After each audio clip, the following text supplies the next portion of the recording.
ዮሐንስ አፈወርቅ ሲናገር 3 አይነት ጦርነቶች አሉ ይላል። ሀገር ከሀገር ጋር፣ ህዝብ ከህዝብ ጋርና ሰው ከራሱ ጋር የሚያደርገው 3 ጦርነት አለ ይላል። ጦርነቶች የሚወለዱት ከመጀመሪያው ጦርነት ነው። አይገርማችሁ? መጀመሪያው ጦርነት ምንድነው? ሰው ከራሱ ጋር የሚያደርገው ጦርነት ነው። ከራሱ ጋር ያልታረቀ ሰው ከሰው ጋር መኖር አይችልም። ከሰው ጋር መኖር ያልቻለ ሰው ህዝብና ህዝብን ያባላል። ህዝብ ጋር መኖር ያልቻለ ሰው ሀገርን ከሀገር ጋር ያጣላል። ህዝብ ጋር የታረቀ ሰው ግን ከሰው ሁሉ ጋር መኖር ይችላል። አልፎም ከፍጥረታት ጋር ሰላም መሆን ይችላል ማለት። በዚህ ዓለም ላይ ተመልከቱ፣ አንተም በጠባብ መንገድ ግባ፣ ራስህን አክብር፣ አትየው፣ ቀላል አድርገው።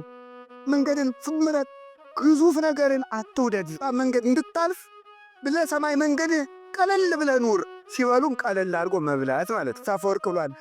ሆድ እንደ መርከብ ነው ብሏል። አሁን እኔ በጀልባ እየተመላለስኩ ስለሆነ ጀልባይቱን አሁን ትንሽቱን ጀልባ ዝም ብለን ብንጭናት ምን ትላለህ? አቤት መስጠም።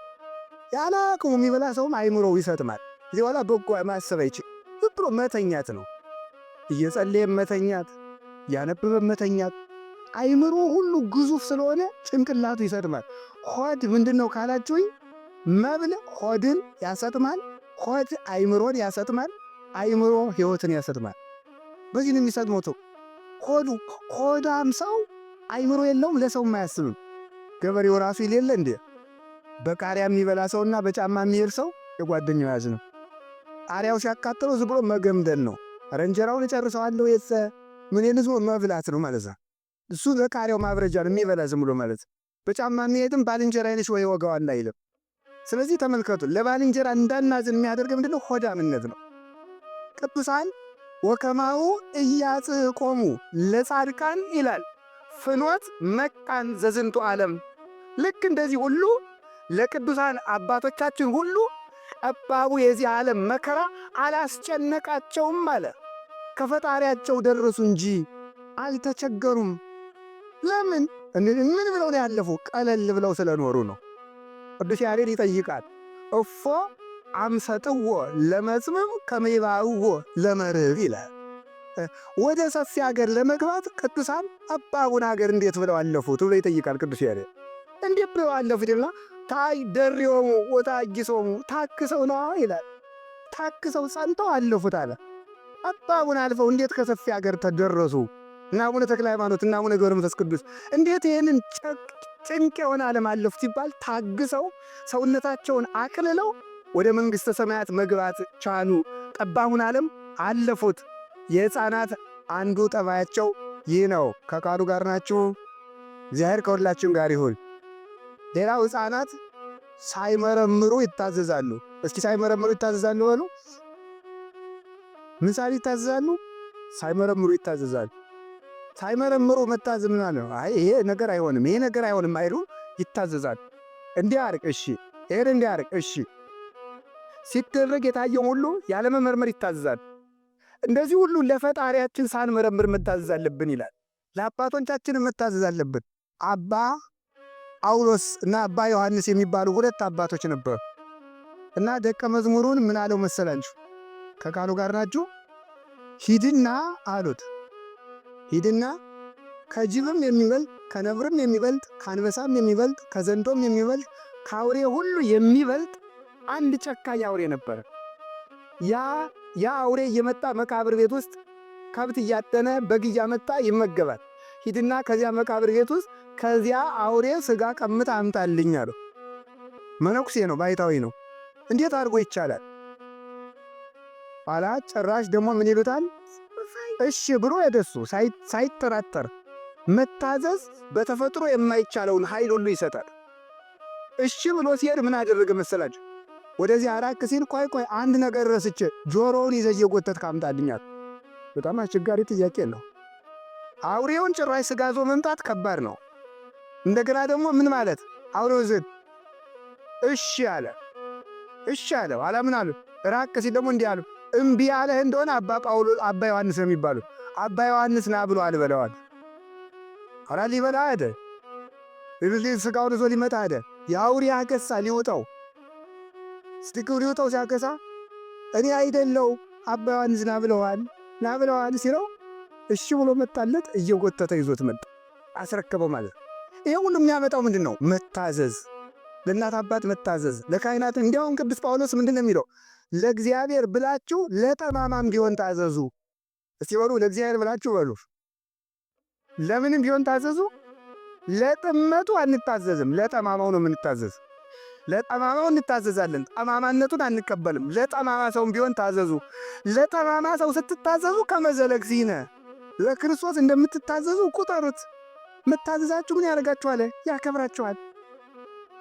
አንድ አባ ዳንኤል የሚባል የተከበረ አባት ነበረ።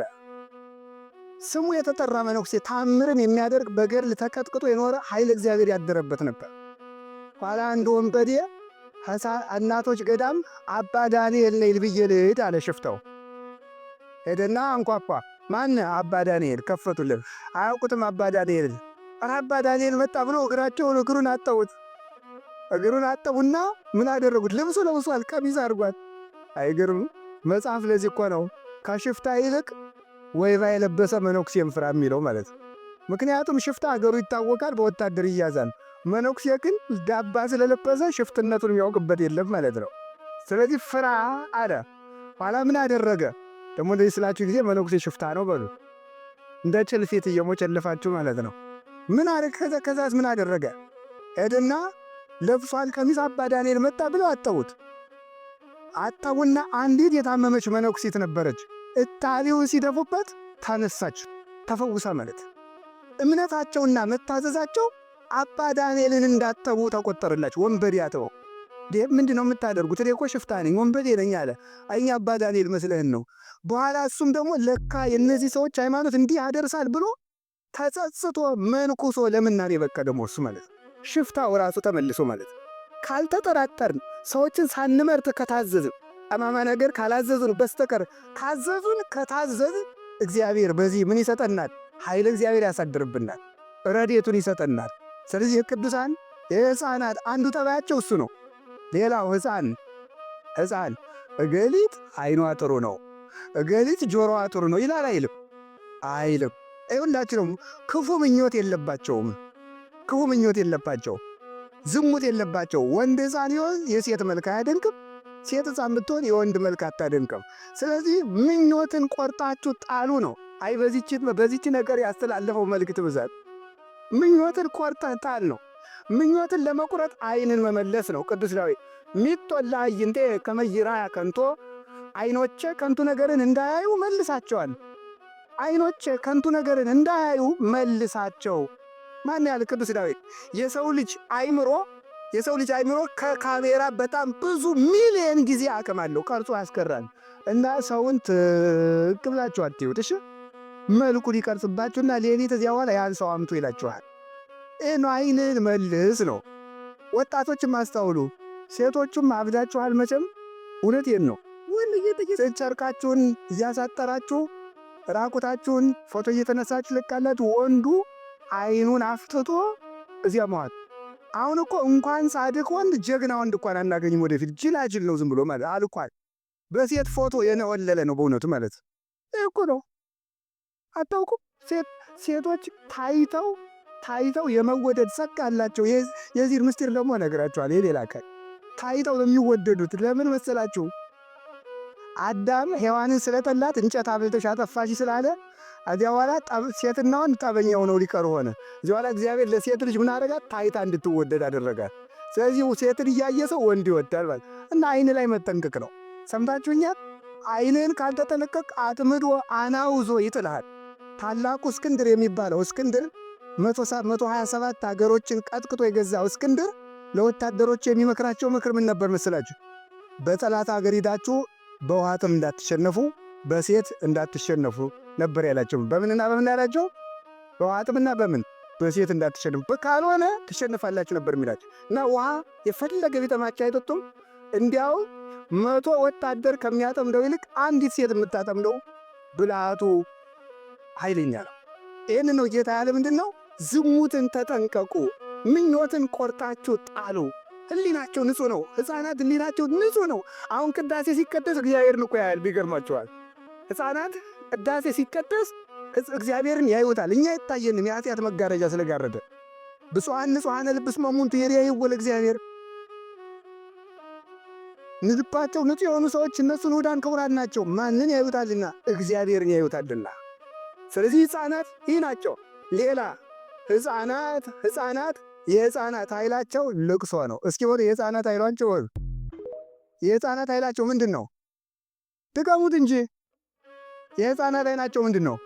ልቅሶ ነው። የክርስቲያኖች ኃይላችን ምንድን ነው? እንባ ነው። የክርስቲያኖች ኃይላችን እንባ ነው። ይለቀሳል፣ እንባ ያሰጥማል።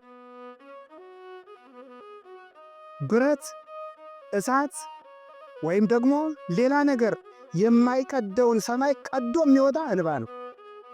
እስራኤላውያን 215 ዓመት በግብፅ ባርነት ሲኖሩ ፒራሚድ እያሰሩ ሲያሰቃዩአቸው ዱባ እያበሉ የማይጠቀሙበትን ጡብ ሊቃውንቱ እንዴት ተርጉመውታል? ዛሬ ግብፅ የምትቆራበትን ፒራሚድ የሰሩት ግብፃውያን ናቸው። ያንን ከዚያ ፒራሚድ ግን ግብፃውያን እስራኤላውያን አይጠቀሙ። ያንን ጡብ እየተኮሱ ጭቃውን እያቦኩ ያንን እየተኮሱ ይሰራሉ። እነዚህ የማይጠቅማቸው የኃጢአት ግንብ የሚሰሩ የምዕመናን ምሳሌ ነው ይላሉ ሊቃውንቱ። ከዚያ በኋላ ምን አደረጉ? ነፍሰ ጡሮችን ሁሉ ጭቃ አብኩ ይሏቸዋል። አንዲቱ ስትረግጥ ምጡ አመጣ እዚያው ላይ። አረ ምጥ ደረሰ ስትል እዚያው ላይ ውለጂው፣ የሰው ደም ጭቃውን ያጠነክረዋል እንጂ ምን ይላል ብለሽ ነው አሏል። እንዲህ አለ ጭክና በእውነቱ ማለት በእኛ ዘመን ሲህ ያልተሰራን ብለት ምን ያላደረግነው ኃጢአት የቀረን ነገር እኮ የለም በእውነቱ። እንባዋን አለቀሰችና በእጇ እንዲህ አድርጋል በእጇ ይዛ ወደ ሰማይ ሃሎኑ በዚህ ሰማይ እግዚአብሔር አዶናይ፣ እውነት በዚህ ሰማይ እግዚአብሔር አለ ብላ ሰማይ ወደ ሰማይ እንባዋን ስትረጨው ሰማይ በጦርነት የማይከፈተውን ሰማይ እንባዋ አንኳኳው የሰማዩን ደጅ። እግዚአብሔር የምሕረት በሩን ከፈተ። ወንድማቸውን ሽጠው ዮሴፍን ለግብፅ ባርነት ሽጠው እነሱ 215 ዓመት የተገዙበትን የባርነት ቀንበር በአንዲት ሴት እንባ ተሰበረ። ከዚያ በኋላ ሙሴን ያህል ሰው አስነሳ። ክንደ ብርቱውን ሙሴን ያለ ሰረገላ ተዋግቶ እግዚአብሔርን ይዞ በዕድስ ሰሊጥ ወመዝራይት ልል እስራኤላውያንን ከግብፅ ባርነት ፈልቅቆ ፈርዖንን ከነሰረገላው አስተሞ ይዟቸው ወጣ።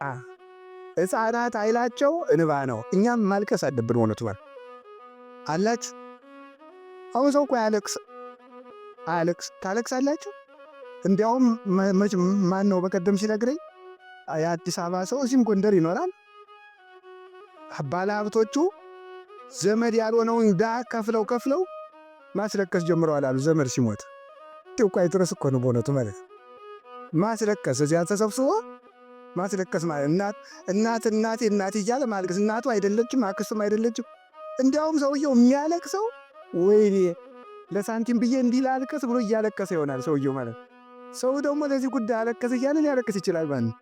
ለምንድን ነው ግን እንዲህ ልባችን የደነደነው? አሁን ክርስቶስ ሞተ ቢሉ ሰው አለቅስ ኃጢአቱ አያስለቅሰው ምናይ እና እንባን እንዴት ማግኘት ይቻላል? ምን ሊቃውንቱ በጣም ብዙ ተመሳጥረውበታል፣ አመስጥረውበታል። እንባ የሚገኘው መጀመሪያ ራስን ማየት ሲቻል ነው ይላል። ማንን ማየት ሲቻል? እስቲ በሞቴ ሰሞኑን እስከ ልደት አንድ ቀን ለአንድ ሰዓት ወይም ለሁለት ሰዓት ቁጭ በሉና ወረቀትና እስክሪብቶ የያዛችሁ እኔ ምናይ ማን ብላችሁ ጻፉ። ሌብነቱንም ታውቁታላችሁ፣ ዝሙቱንም ታገኝ እንደው እኔ ማን ብላችሁ ኃጢአታችሁን በሙሉ ዘርዝሩት፣ ጻፉት። እኔ ነግሬያችኋለሁ እንዳትረሱት። ኋላ ደግሞ እግዚአብሔር ምን አደረገልኝ ብላችሁ ደግሞ ጻፉት። የዚያን ጊዜ እንባ ማግኘት እንችላለን ማለት። አሁን እንባ የለም። ቢለቀስ ግን እግዚአብሔር ለሀገር ሰላም ያመጣል፣ መፍትሄም ያመጣል፣ አንድነትም ይመጣል። 600,000 የእስራኤል ሕዝብ የወጣ በአንዲት ሴት እንባ ነው። ማልቀስ ከተቻለ ይህን ማምጣት ይቻላል። ሰው አሁን ደንድኗል።